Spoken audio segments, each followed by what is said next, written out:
Hello दोस्तों, general psychology class में आज हम मेथड ऑफ साइकोलॉजी में ऑब्जर्वेशन मेथड यानी परीक्षण विधि के बारे में जानेंगे। परीक्षण विधि मनोविज्ञान की दूसरी प्रमुख विधि है।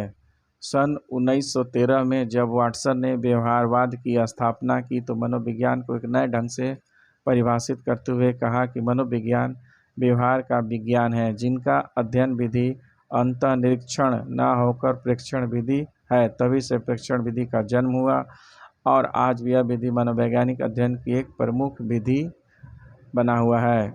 इस विधि में अध्ययनकर्ता प्राणी या जीवों के व्यवहारों का निष्पक्ष भाव से परीक्षण या अवलोकन करता है और अपने अवलोकन के आधार पर एक विशेष रिपोर्ट तैयार करता है जिनका विश्लेषण कर वह उस प्राणी के व्यवहार के बारे में निश्चित निष्कर्ष पर पहुंचता है।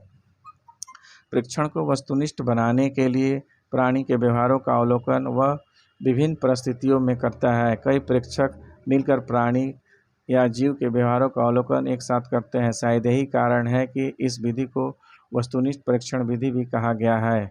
अध्ययनकर्ता प्राणी के दोनों तरह के व्यवहार यानी बाह्य व्यवहार एवं तथा आंतरिक व्यवहार, बाह्य व्यवहार में जैसे दौड़ना, रोना, खेलना तथा आंतरिक व्यवहार में रक्तचाप में परिवर्तन, हृदय की गति में परिवर्तन आदि का परीक्षण करते हैं। वस्तुनिष्ठ परीक्षण विधि के 3 प्रकार बताए गए। पहला है सहभागी, असहभागी और स्वाभाविक। सहभागी परीक्षण में इस विधि परीक्षण की इस विधि में परीक्षक उन व्यवहारों का हाथ बटाते हुए परीक्षण करते हैं जिनका उन्हें अध्ययन करना होता है। यहाँ परीक्षक भी लोगों के कामों को उनके साथ मिलकर करता है तथा उनके व्यवहारों का परीक्षण भी करते जाता है। जैसे उद्योग या किसी व्यवसाय में कार्यरत श्रमिकों की समस्याओं का अध्ययन करने के लिए स्वयं संभव है कि मनोवैज्ञानिकों इन उद्योग या व्यवसाय में एक श्रमिक के रूप में अपने आप को नामांकन करा के उनके साथ मिलकर कार्य करे तथा साथ ही उनके व्यवहारों का भी परीक्षण करता जाए।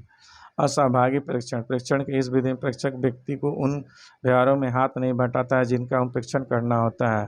परीक्षक दूर से ही व्यक्ति के व्यवहारों का अध्ययन करता है। नैदानिक, शैक्षिक, सामाजिक, औद्योगिक परिस्थिति में व्यक्ति के व्यवहारों का परीक्षण प्राय इन विधियों में किया जाता है।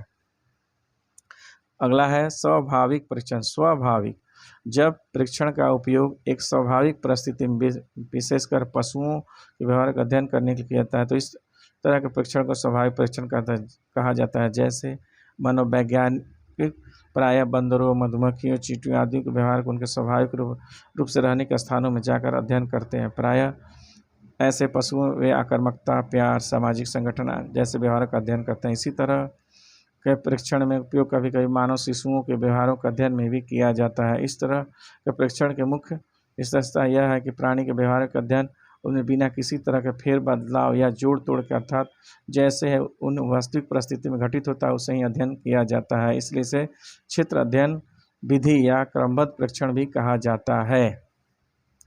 अब परीक्षण विधि के गुण।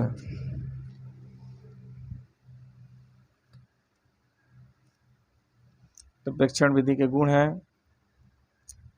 पहला है इस विधि में परीक्षण वस्तुनिष्ठ तथा अवैतिक होता है।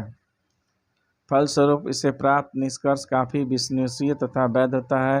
एक उदाहरण, अगर कोई व्यक्ति किसी परिस्थिति में जोर जोर से बोल रहा है तो है कि उसकी आंखें और चेहरा लाल है, उसका परीक्षण करने कोई व्यक्ति इस निष्कर्ष पूछता है कि व्यक्ति क्रोधित है। इस तरह स्पष्ट कि इस विधि में जो परीक्षण होता है वास्तविक और वैयक्तिक होता है जिससे व्यक्ति का सही निष्कर्ष पर पहुंचने में मदद मिलती है। दूसरा है इस विधि में मनोविज्ञान का अध्ययन क्षेत्र काफ़ी विस्तृत कर दिया है। अंतःनिरीक्षण विधि प्रयोग सिर्फ वयस्क व्यक्तियों पर किया जाता है। फलस्वरूप मनोविज्ञान सिर्फ उन्हीं व्यक्तियों को मानसिक का अध्ययन करता है, परंतु परीक्षण विधि का प्रयोग छोटे छोटे बच्चों, वयस्कों, पागलों, अपाहिजों, पशुओं आदि पर भी आसानी से किया जाता है। फलस्वरूप इस विधि का उपयोग मनोविज्ञान कार्य क्षेत्र काफ़ी विस्तृत हो गया है। तीसरा गुण, इस विधि द्वारा एक समय में एक से अधिक प्राणियों के व्यवहारों का निरीक्षण आसानी से किया जाता है। जैसे यदि अध्ययनकर्ता भीड़ व्यवहार का अध्ययन करना चाहता तो इस विधि का प्रयोग काफ़ी आसानी से करके उसके तरह व्यवहारों के बारे में जाना जा सकता है।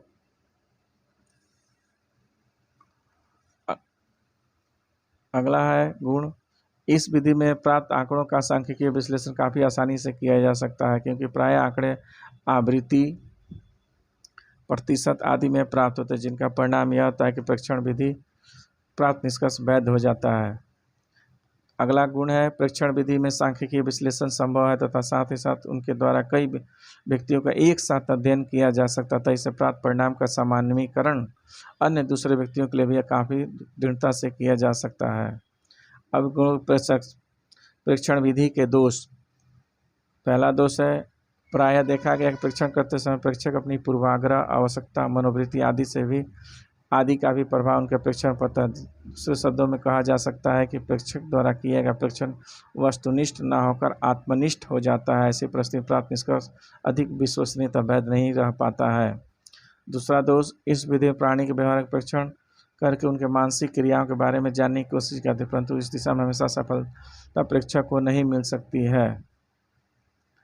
तीसरा दोष, इस विधि में प्रेक्षण स्वाभाविक एवं अनियंत्रित परिस्थितियों में किया जाता है। इससे परिणाम यह होता है कि प्राप्त निष्कर्ष की व्याख्या उचित कारण परिणाम संबंध के रूप में नहीं किया जा सकता है। जैसे जोन्स तथा जोन्स ने अध्ययन कॉलेज के छात्र जब सांप देखकर भागते हैं तो उन्हें डर का संवेग प्रक्रिया किस कारण से करना, उसके सांप के आकार से भी छात्रों में डर हो सकता है, उसके भयावह रूप को भी देखें, उसके चाल से उत्पन्न आदि अतः परिणाम तथा किन कारणों से उत्पन्न हुआ नहीं कहा जा सकता है।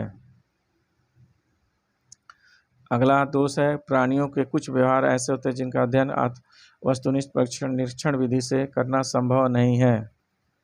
उदाहरणतः स्त्री पुरुष के लैंगिक व्यवहार का अध्ययन प्रेक्षण विधि से करना संभव नहीं है, क्योंकि कोई भी स्त्री पुरुष ऐसे नहीं चाहेंगे कि उनके लैंगिक व्यवहार का परीक्षण दूसरा कोई व्यक्ति करे।